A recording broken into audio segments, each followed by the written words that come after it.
Productivity is probably the hardest thing to master, but luckily there's things you can do to help yourself be more productive. So here are 5 one-minute habits that help me boost my productivity. And these can be used for anything: business, content creation, really anything you need to be productive. The first habit is what I call the 3-second rule. Since you have to complete daily tasks anyway, there's no reason in pushing them back. That miracle time of motivation just isn't gonna come. So here's what I do. I lay everything out in front of me that needs to get done and I start to count backwards. 3, 2, and before I hit 1, I start to do the task. Because normally what's holding you back is not the task itself, it's thinking about doing the task. So if you can trick your mind into starting the task before you're done counting backwards from 3, you get going. And even if it's a dull or boring task, this tends to work for me. Because we all know that state of when you start working and you kind of get into flow and everything just seems like it's running. And then you look up and you're 3 hours down the line and everything you needed to get done got done. Because if you ask me, starting the task is always the biggest hurdle. Number 2 is don't let tasks pile up on you. The more you let pile up, the less focus you can put on the real things that really matter. And then you're gonna start to distract yourself and that pulls you away even further. We all know what that feels like. Because let's face it, even though there's small miscellaneous tasks, they do pile up and that makes a big problem in the end. So give yourself permission to get those tasks done, but allocate time to it. So if you need to clean your room,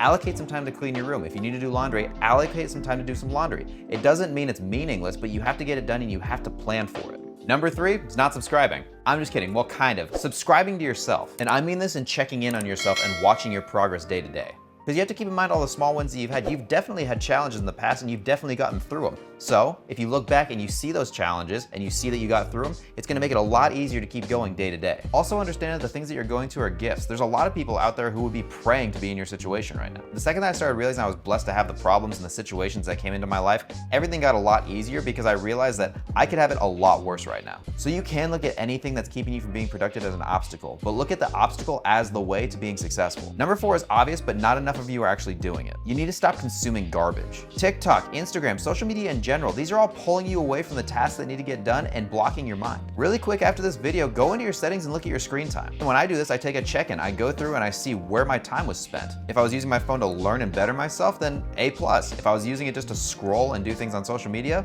I didn't win that day. There is a lot of valuable information on them, don't get me wrong, but they are meant to keep your attention, and distracting you from your actual goals is what they're doing normally. So take some time to really break down where your attention's spent on there. If it's not valuable, ditch it. The last step is having a clear vision of what your day's gonna entail. I always do this the night before, because now I have a roadmap, so when I wake up, I'm not floundering. I know exactly what needs to get done at exactly what time. I'll even put little things on there like have a gallon of water a day, because realistically, no goal is too small. I'm old school. I like to get a pen and paper and really write it out. I find that that helps a lot better than actually using the notes app on my phone. But if you're more of a technology buff, go for it. And that's just my 5 tips that help me stay more productive. I hope it was a little bit informative and it gave you something to think about. But if you did find value in this, subscribe to my channel, leave me a comment, leave me a like, and share this with a friend who might need some help as well. Because all of your shares, likes, and comments, they do help me grow as a creator, so I'd appreciate all of them.